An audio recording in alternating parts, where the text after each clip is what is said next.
नमस्कार दोस्तों, स्वागत है आपका साइट फॉर वर्ल्ड के ऑफिशियल लर्निंग प्लेटफॉर्म पर, जहां स्टूडेंट्स और जॉब सीकर्स के लिए करियर, टेक्नोलॉजी और प्लेसमेंट से जुड़ी इंडस्ट्री ओरिएंटेड और प्रैक्टिकल नॉलेज दी जाती है। अगर आप अपनी स्किल्स को नेक्स्ट लेवल तक ले जाना चाहते हैं तो आप बिल्कुल सही जगह पर आए हो। चलिए शुरू करते हैं आज का इम्पोर्टेंट सेशन। नमस्ते, रेडी हो?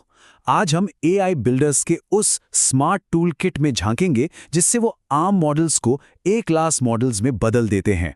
चलिए देखते हैं कि आखिर ये सब होता कैसे है। फोकस बना हुआ है ना? तो सबसे पहले ये बड़ा सवाल, आखिर हम एक ही बार में एक परफेक्ट एआई मॉडल क्यों नहीं बना सकते? क्योंकि असली चैलेंज ये है कि रियल वर्ल्ड में अच्छा परफॉर्म करने वाला एआई बनाना बहुत बहुत मुश्किल है। और आज हम इसी गुत्थी को सुलझाएंगे। ये रहा हमारा आज का रोड मैप। सबसे पहले हम एआई बिल्डर्स के सामने आने वाली चैलेंजेस को समझेंगे। फिर हम ट्रांसफर लर्निंग और ऑनसेम्बल लर्निंग जैसे पावरफुल सॉल्यूशंस देखेंगे। उसके बाद ओवरफिटिंग की प्रॉब्लम और उसके सॉल्यूशंस पर बात करेंगे। और आखिर में इन सब टेक्निक्स को एक साथ जोड़कर देखेंगे। रेडी हो? ओके, तो चलिए शुरू करते हैं। हमारा पहला सेक्शन है एआई बिल्डर्स चैलेंज। यहां हम थ्योरी और रियलिटी के बीच का अंतर देखेंगे। पता है, एआई मॉडल्स अक्सर डेटा की कमी और कमजोर प्रेडिक्शन से जूझते हैं। साथ ही उनकी आदत होती है चीजों को समझने के बजाय रट्टा मारने की। बिल्कुल उस स्टूडेंट की तरह जो एग्जाम के लिए सब कुछ याद कर लेता है पर असल में कुछ समझता नहीं। सबसे पहली और सबसे बड़ी रुकावट है ब्लैंक स्लेट प्रॉब्लम। सोचो, एक मॉडल बिल्कुल कोरा कागज, एक ब्लैंक स्लेट की तरह शुरू होता है, जीरो नॉलेज के साथ। उसे कुछ भी सीखने के लिए इतना सारा डेटा और टाइम चाहिए, जैसे किसी न्यूबॉर्न बेबी को सीधा कैलकुलस सिखाने की कोशिश करना। कैसा लगा? मुश्किल?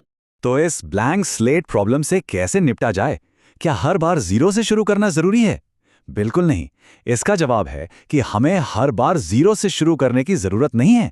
हम एक स्मार्ट टेक्निक का इस्तेमाल कर सकते हैं जिसे कहते हैं ट्रांसफर लर्निंग। ट्रांसफर लर्निंग आखिर है क्या? ये एक ऐसी मशीन लर्निंग मेथड है जहां एक टास्क के लिए बनाया गया मॉडल दूसरे टास्क के लिए स्टार्टिंग पॉइंट बन जाता है। बिल्कुल हम इंसानों की तरह। जैसे अगर आपको साइकिल चलानी आती है तो बाइक सीखना थोड़ा आसान हो जाता है, राइट? ये वही कॉन्सेप्ट है। इसका प्रोसेस काफी लॉजिकल है। ध्यान से सुनना।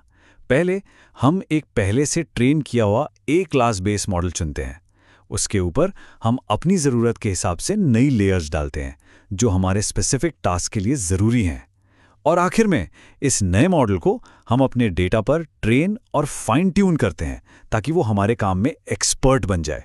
सिंपल है ना? और इसका असर वो तो स्क्रीन पर साफ दिख रहा है। स्टैंडर्ड ऑफिस 31 डेटा सेट पर देखो, जब बिना ट्रांसफर लर्निंग के मॉडल बनाया तो एक्यूरेसी आई सिर्फ 61.6%। लेकिन जैसे ही हमने DANN और कैन जैसे ट्रांसफर लर्निंग मॉडल्स यूज किए, एक्यूरेसी सीधा रॉकेट बन गई। कैन मॉडल ने तो 94.5% तक एक्यूरेसी दे दी। कितना बड़ा फर्क है, देख रहे हो? चलिए अब एक और प्रॉब्लम देखते हैं। इसे कहते हैं वीक लिंक प्रॉब्लम। क्या हो अगर आपके पास जो इंडिविजुअल मॉडल्स हैं वो इतने सिंपल हों कि अकेले अच्छी प्रेडिक्शंस दे ही ना पाए? ऐसे मॉडल्स को वीक लर्नर्स कहा जाता है। तो इन कमजोर मॉडल्स का क्या करें? इसका सॉल्यूशन है विजडम ऑफ द क्राउड के प्रिंसिपल पर।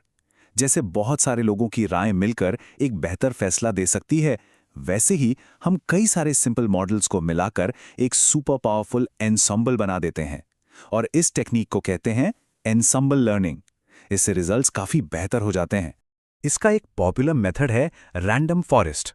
जैसा नाम से ही लग रहा है, ये डेटा के अलग अलग हिस्सों पर कई सारे डिसीजन ट्रीज का एक पूरा जंगल बनाता है। फिर फाइनल डिसीजन के लिए ये उन सभी ट्रीज के वोट्स को गिनता है। जहां ज्यादा वोट वही फाइनल फैसला। और इसमें हर ट्री की बात बराबर सुनी जाती है। समझ आया? एक और अप्रोच है एडबूस्ट यानी एडाप्टिव बूस्टिंग। ये थोड़ा अलग है।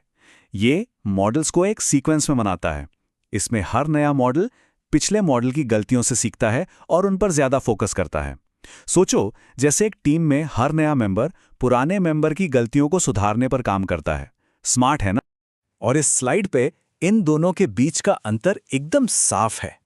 रैंडम फॉरेस्ट में बड़े बड़े इंडिपेंडेंट ट्रीज एक साथ काम करते हैं।